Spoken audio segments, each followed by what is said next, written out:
If you kill the part of you that is cringe, do you not also risk killing the part of you that is free? Why is mankind so hopelessly eager to imprison themselves in false shackles? This much is true. If one endeavors in the cultivation of aura, then one is in the pursuit of conformity, and paradoxically reaping none in return. The needle truly is in the eye of the beholder.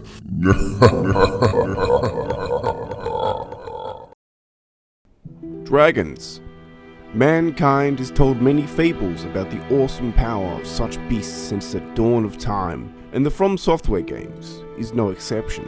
Except in these games, they are a tad unconventional and are portrayed in very unorthodox ways. From lore, they weren't mindless beasts like in stories of old, and were even intelligent. There's even one with tentacles, and with a vengeful enough rage to betray all of his species and condemn them to near extinction, and to some, a fate seemingly worse than death.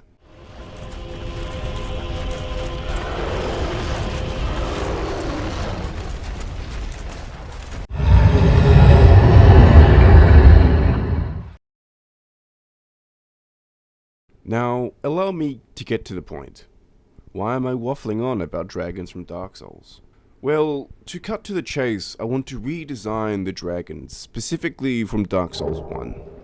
However, it could also extend to the more modern dragons from Elden Ring. But just for the basis of this video, I will be focusing more on the examples seen in the first game. Let's address the giant fire-breathing dragon in the room. Dragons from Dark Souls are described as primordial, pseudo-mineral immortal beings. So they're made out of rocks, which cause them to be borderline unkillable, and have existed since the dawn of time. I don't know about you, but I don't think being made of stone really helps with flying. More on that later. Oh, and they lived in giant trees that were also, like them, made of stone. Because why not? Yeah, I hope you can sort of see what I want to do here. I want to redesign these dragons to make a little bit more sense. I want to keep the awesome, recognizable features of them, but plant them in a more believable world of sorts. Because I believe that the best designs are a mix of form and function. However, in this context, it's more of a blend of reality and fantasy. So how are we going to blend reality with the almost preposterous fantasy of Dark Souls? Well, a lot of the best creature designs we see in entertainment often blend a mix of a few real-world animals. But where would we even start? Well, I suppose we can start with the name. Dragon. Komodo dragon. Yes, it's a big lizard and it's terrifying. These things eat goats and have even eaten people on occasions. Okay, first one was easy, but what other creature would we blend to make a dragon? Well, let's look back at the stone skin. Surely there isn't any animal on Earth that has anything like that. Well, you'd be wrong. Let me introduce you to the scaly-foot gastropod. Yes, this thing is basically made out of iron. It lives deep underwater and around hydrothermal vents, which are kind of like underwater volcanoes. And what's crazier is its diet. It basically can't eat tangible food. It has specialized bacteria that metabolize toxic chemicals like hydrogen sulfide and metallic compounds from underneath these water volcano vents. Which, to be honest, I think is more insane than these dragons from Dark Souls. Anyway, biology lesson over. We have a perfect starting point for some ideas. Speaking of ideas, I had no idea where to start. So I decided just to play around with some basic headshots, using a technique commonly used by an artist by the name of Shapecarver. He's had various successes on League of Legends and Evolve. This technique typically involves two tones and a bit of photo bashing using Photoshop's threshold option. If you would like to know more, I highly recommend you check out his course on Proco.com. Anyway, this was more so me playing around with both this specific technique and also getting a feel on what I was going to create. All in all, not a bad effort. However, this is more of a warm-up, playing with the Komodo dragon's facial features and the texture of the magma snail. I did find success with using a crocodile's jaw and teeth, causing a lot more threatening shape language. and that has helped point me in a better direction, I think, at this stage. Now, currently you can see me sketching out some bases for later refinement. First off, you can see was an idea of a more flat-bellied lizard shape, which I thought at the time was a cool idea, a cool spin on the typical dragon type designs that you've seen before. Much more akin to the likes of Elden Ring's worm type enemies. And then you'll see a much more typically larger winged variant. And in my head I was hoping to capture something more dinosaur-like, almost lanky and sleek. Something you'd associate much more with an actual flying lizard of sorts. And while we're on the topic of flying, I think now is a good time to further elaborate my point stated earlier in the video. I'm sure some of you at home have already thought about the implications of this. But it is very unlikely that dragons would be able to fly. Key reason being physics. The everlasting dragons are 40 to 50 meters tall, and the largest ever recorded flying animal had a wingspan of 12 meters and a height of around 6, by the name of Quetzalcoatlus. And the everlasting dragons host a bulky frame that looks like this, while the Quetzalcoatlus looks like this, with most of its mass being in the neck and head, which is kind of goofy looking. So I don't think I need to further iterate my point. But what's the next best thing for a creature design like this? Perhaps the wings are used merely for gliding, and small stints of locomotion. That's not an absurd idea, and we even have real-world lizards that do just that. So the first few iterations you saw on screen was me playing around with the thought of gliding dragons, with wings borrowed from gliding tree lizards and so on. Then secondly, referring back to the lanky small frames with the second idea, I want to point attention to Quetzalcoatlus's small, almost fragile looking body and absurdly long neck and head. If a dragon were somehow able to fly, it is highly likely they would not be recognizable as these terribly ferocious lizards with large hulking frames. It would have small hollow bones like pterosaurs and birds of today. Its size would at most be comparable to Quetzalcoatlus at the absolute most, and I think even that is a pipe dream. So with these iterations I wanted large wings. Wings so big and so large enough to be believable for flight of such a creature to take place. I wanted a small central mass while still having it recognizable as a dragon. On the whole, I don't think I've done that. Not yet at least. I need more ideas, more iterations. These ideas are fine, and there's not necessarily anything glaringly wrong with them. I'm just not satisfied yet. None of them say that they are immortal beings of absurd power. None of them deserve the name of dragon. I think I've gone overboard on the realism aspect of them. I need to borrow more from the absurd realms. I need more fantasy in my unity of fantasy and realism. So for these reasons, I'm going to say that the dragons in Dark Souls used magic to fly and propel them through the air. Isn't that a funny thought? Just don't look for any of it in your lore books. Okay, so, upon bending the laws of reality, I thought to try something built for speed. Something that looks fast, agile, and threatening. Perhaps something closer to Calamite, with a body that is athletic and more imposing. I used a base of a greyhound for its lean and muscular body, the head of Spinosaurus with some horns, and added some feathers to embolden its silhouette. And I quite like that approach. Speaking of feathers, I began to play around with the idea of feathered wings, akin to that of modern day birds. A fun way to play around with our definition of what is considered a dragon, especially considering their closest real-world counterparts, aka dinosaurs, are being discovered to have more feathers than previously thought. However, I feel I really hit my stride with the next one, using the head of an Australian goanna, but also mixed in the jaws and teeth of a saltwater crocodile.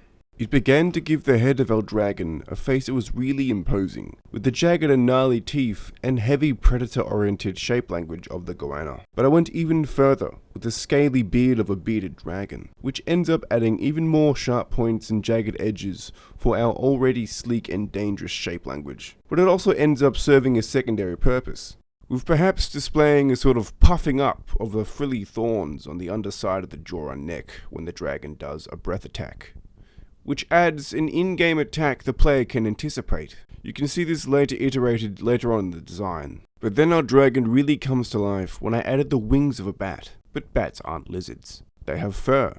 But the keen fans of Dark Souls will rebuttal with the imagery of the everlasting dragon descendant also having fur, which is great because then fur becomes a more viable option.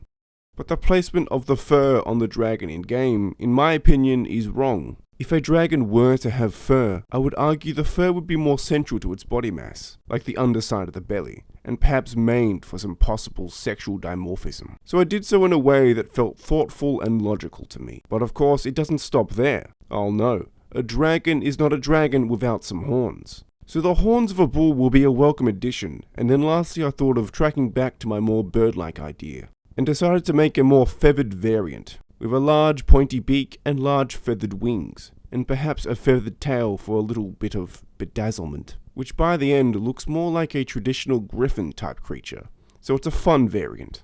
Next step is to finalize our design and get it looking presentable, and perhaps even a bit flashy. So before I added color, I changed the wings to be more interesting, and changed up the silhouette to be more readable and engaging. I didn't like the previous wings because they leaned too far back for my liking, which I suppose is a downside to such a technique. You are somewhat reliant on the photos and textures you use. However, it is easily overcome. And in certain circumstances such as this, it actually added something to the final result. I used wings of a fruit bat. However, you will notice the legs were left in, which in turn gave me an idea for a second pair of wings to have a secondary bone structure to help with flying, acting almost like a rudder to help with steering during flight, so to speak. And now comes the time for polish. I had a vague idea on how I was going to tackle the task of making a graphic two-tone image look 3D and more realistic. I started off with some very rough ambient occlusion shadows to try and give it more depth, which then made it look very dark for an image that already had very dark values to begin with. So I decided to lighten the initial image up a tad. But when I did, it felt a bit off. It felt like I was losing the pop that the original had. So then I needed to add more shadows. And then I needed to lighten it up even more, which ended up with a bit of back and forth. I would say this only come down to a lack of experience with this technique. If I were to do this again, I would initially lighten up the values a lot more, and then spend a good chunk of time adding more ambient shadows and values, instead of trying to rush it like I did here. I would also like to note a quick and easy trick of mine. I duplicated the original layer, set it to multiply, and blurred it using Gaussian blur, which creates a very quick shading which is somewhat close to what you would get with an intricate ambient occlusion technique. Just a lot more fast and dirty, so to speak. Then, once I was happy, I added a gradient map. Although looking back, it was added much too soon. I was indeed in a rush, and I should have been more patient. No matter, lesson learned, although I'm still happy with the end results. Anyway, back to colors. I actually struggled a bit with the choice of color palette. Gradient maps add a lot of freedom and fast results, which can also serve as a double-edged sword. You can see me change the colors a few times in the footage here. I started with a more cooler color scheme. However, it felt wrong and not at all like Dark Souls. In the end, I went for a more warmer brown and darker tones, which I believe is much more in the realm of Dark Souls. And then lastly was just to render and polish off what I had done. Now I remember noting that even after my colors were added, it still felt very flat. Hence my statements earlier. I ended up having to now add more darker values in all the cracks and crevices. There's a lot of back and forth with this one. However, it is still much faster than my usual efforts of meticulous painting. So this is a technique I will be using much more in the future, and hopefully I am more efficient and faster next time round. And here we have the final concept. I'm happy with the final result. I think the rim lighting really adds some more pop and flair. I also want to point attention to the right of the screen, displaying the puffing up of the scaly beard as mentioned previously. And all in all, a good learning experience. But I'm not finished here just yet. No, not at all. This is not Dark Souls without some undead curse. So you can now see me designing the undead variant, which I found really fun with this kind of workflow. It lends itself best to more horror aspect designs, so I went wild with it. adding meat, protruding bones, organs, tumors, lumps and bumps, everything grotesque that I could think of. Now, as you can see, the background may look familiar to you at home. It's a screenshot somewhere in the Valley of the Drakes. Now, the Valley of the Drakes to me personally feels special. It has a wow factor when first entering in. The giant chasm of death, the old rickety bridge that you cautiously walk across, to then discover this enormous beast that doesn't move for some unknown reason. You cautiously approach, and much to your surprise, there are items for looting. You then realize this was a huge mistake, as you are now ambushed by this giant and powerful zombie dragon, which, to me, left a mark on me my first time playing through. So I want to capture some of that legendary feeling. So now you can see me drawing an illustration of our undead dragon design, using the background of the Valley of Drakes. Now, for those wondering on how I got this background, there is a website called NoClip, which allows you to load up certain video game levels and fly around in a no-clip type of camera control to look at all the levels of a select few video games. Luckily for me, Darksouls Remastered is in this website's database. So I simply took a screenshot and played around with it in Photoshop, and towards the end I used a few blur filters. So back to our illustration. I am pleased with how their head looks, using a skull of a goanna and then rearranging some shapes and shadows. Now let's look at the ribcage. I wanted an open-end, protruding ribcage with organs and the heart exposed. Something like this could be a weak point of sorts, with some added risk of the player getting within the striking range of the dragon, which is a fun idea. I also added some growths and possible tumors along the side of the head. Perhaps you could even say it's the miasma of death and disease Nito unleashed on the dragons long ago. Now you can see me painting and refining. This time round I learned from my mistake, making sure to lighten the values and then spend some considerable time on the ambient occlusion and darker values, along with my blurry multiply trick, which actually caused a happy accident without meaning to.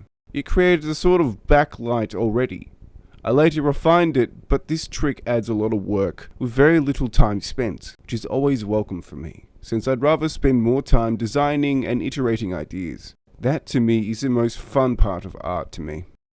Now, there's something I'd like to talk about, and that is Hidetaka Miyazaki's approach to these undead dragons. It is not disgust or woe factor for the sake of these things. He wanted to portray a dying dignity in decay and endless ruin.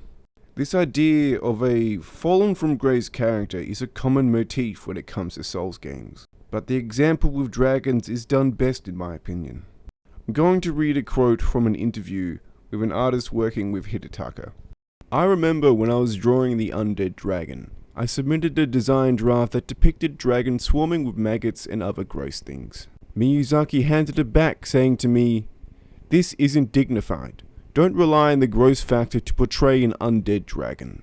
Can you instead try to convey the deep sorrow of a magnificent beast doomed to a slow and possibly endless descent into ruin?" That to me is creative genius as well as poetic excellence. So to me, this means I must try to convey a dragon with a sense of dignity. It needs to be decaying and grotesque, sure, but it must have what the kids are calling these days, aura. It still needs to look formidable, not ghastly and mindless. It needs to make the viewer sad to see such a powerful beast succumb to such a horrible fate. So when painting this scene, I had all of this in the back of my mind. Have I achieved a dignifying decayed creature? Does it convey a fading power and physical prowess? Does it look majestic yet scary? I'll leave you to decide in the end.